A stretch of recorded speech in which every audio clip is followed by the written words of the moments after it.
안녕하세요. 맥스큐TV 시청자 여러분. 알고 있으면 유용한 피트니스 정보를 알려드립니다. 맥스큐 알려줌의 레오입니다.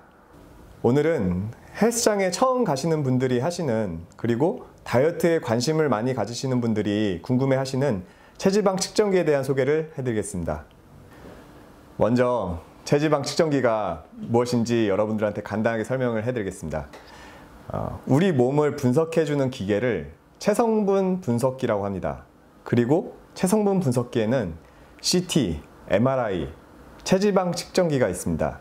그리고 체지방 측정기에는 인바디 브랜드, 아큐닉 브랜드 등 여러 가지 브랜드가 있는 것입니다. 시청자들 중 많은 분들이 헬스장에서 이 기계를 사용을 해보셨을 겁니다. 그리고 운동을 하지 않으시는 분들도 건강검진을 받으면서 한 번쯤은 사용을 해보셨을 텐데요.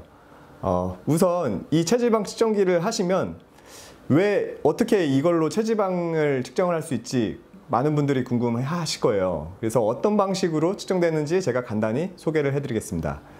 체지방 측정기는 BIA 방식을 사용해서 측정을 합니다. BIA 방식은 Bioelectrical Impedance Analysis이고 한국어로는 생체 전기 저항 분석 방식이라고 합니다. 용어가 좀 어렵죠. 간단히 설명드리면 생체에 흐르는 전기를 어느 정도 저항이 있는지를 분석을 해서 체지방을 측정하는 방식입니다. 그럼 생체 전기 저항 분석법에 대해서 조금 더 구체적으로 설명을 해드리겠습니다. 측정기는 우리 몸에 우리가 느끼지 못할 정도의 일정한 전압을 가진 전류를 흘려보냅니다. 그래서 그 전압의 저항, 즉 임피던스 측정을 통해 이 체지방을 측정을 할 수 있게 된 것입니다. 그러면 어떻게 임피던스, 즉 전류의 저항을 통해 체지방을 측정할 수 있을까요? 먼저 우리의 지방은 전류가 잘 흐르지 않는 부도체입니다. 그리고 우리들의 근육은 단백질과 물로 구성이 되어 있어서 전류가 잘 흐릅니다. 여러분들께 알기 쉽게 돼지고기를 예를 들어서 설명을 해드리겠습니다. 하얀 부분은 지방에 해당하고요. 그래서 이 하얀 부분에는 전류가 흐르지 않습니다.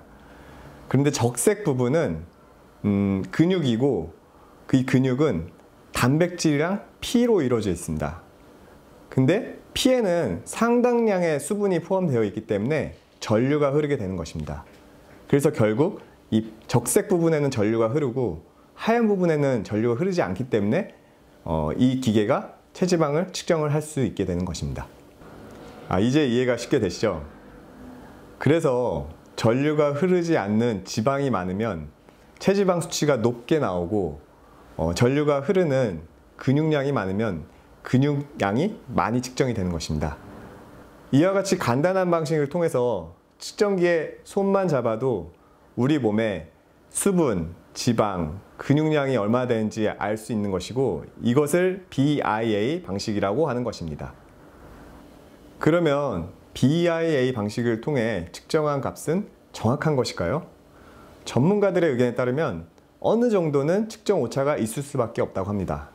현재까지 건강을 위한 지표, 그리고 다이어트를 위한 정량적인 지표로는 BIA 방식이 가장 간단하고 신뢰도가 높은 방식인 것입니다. 단, 정확한 측정을 위해서는 몇 가지 주의사항을 따르셔야 합니다. 건강검진을 할 때 공복에 측정을 하시죠?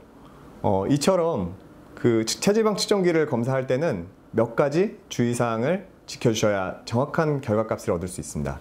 우선 운동이나 목욕 전에 측정하는 것이 좋습니다. 왜냐하면 운동을 하면 땀이 나기 때문에 수분이 배출되고 또 목욕을 하게 되면 목욕할 때 이 수분이 일정량 빠져나간다고 합니다. 그렇기 때문에 수분량이 빠져나가면 정확한 측정이 될 수 없겠죠? 두 번째로는 많은 물을 마시고 측정하시면 안 됩니다. 이제 어떤 분들은 물을 드시면 물이 전류가 흐르니까 오히려 체지방이 낮게 나오겠지라고 생각하시는 분들이 계세요. 근데 물을 많이 마시면 그게 장내로 흡수되는데 시간이 많이 필요하고 그리고 오히려 무게가 증가하기 때문에 체지방이 더 높게 나오게 됩니다. 이런 꼼수는 아예 기대를 하지 마시고 정확하게 측정하는 것이 좋겠죠? 세 번째로는 식사 전에 측정을 해주세요. 식사를 하게 되면 장내에 남아있는 음식물이 무게를 증가시키기 때문에 정확하게 측정을 하기가 어렵습니다. 이렇게 주의사항을 숙지하시고 체지방 측정기를 측정을 할 때는 다음의 사항을 따라주시면 됩니다. 오늘 사용하는 제품은 아큐닛 BC380 모델입니다. 먼저 발판 전극 손잡이를 전극판에 맞춰서 잘 잡아주셔야 합니다. 손, 발, 전극과 접촉할 부위에 땀이나 이물질을 제거하시고 발판은 위, 아래의 발판 전극에 고루 접촉될 수 있도록 딱 맞게 설 수 있도록 합니다. 그리고 측정 시에는 말을 하거나 움직이지 마세요. 전류를 보내서 임피던스를 이용한 측정 방식은 움직임이나 측정 자세에 민감하게 반응하여 측정 시에 큰 움직임이나 대화가 결과에 영향을 줄 수 있습니다. 마지막으로 측정 시에는 양팔을 벌려주세요. 양팔을 벌리지 않고 몸과 팔이 붙어 있는 상태로 측정을 하게 되면 측정기가 팔과 몸통을 분리하여 측정하지 못하고 몸통으로 인식하여 측정을 하게 됩니다. 그럼 앞서 말씀드린 주의사항을 모두 지키고 체성분을 측정하셨다면 다양한 용어와 숫자가 나오는 결과지를 보실 수 있을 텐데요. 각 중요 수치들을 살펴보면 먼저 체수분은 말 그대로 우리 몸 안에 있는 수분 수치입니다. 수분은 근육을 만드는데 아주 중요한 성분으로 근육이 많은 사람들은 체수분 수치가 높게 나타납니다. 그 다음으로 단백질은 체수분과 함께 근육을 만드는 주요 성분입니다. 그 다음은 체지방, 만져봤을 때 물렁물렁 거리는 살들입니다. 긴 말이 필요 없겠죠? 그 다음은 무기질입니다. 단순하게 뼈라고 보시면 됩니다. 마지막으로 골격근량과 체지방량을 살펴보겠습니다. 골격근량은 간단하게 말해 뼈에 붙은 근육이라고 할 수 있습니다. 인간의 내장도 근육으로 이루어져 있다는 사실을 아시나요? 골격근이라고 하는 것은 전체 근육에서 내장 근육인 심근, 내장근을 제외하고 남은 뼈에 붙은 근육을 나타내며 전체 근육의 약 60% 정도라고 합니다.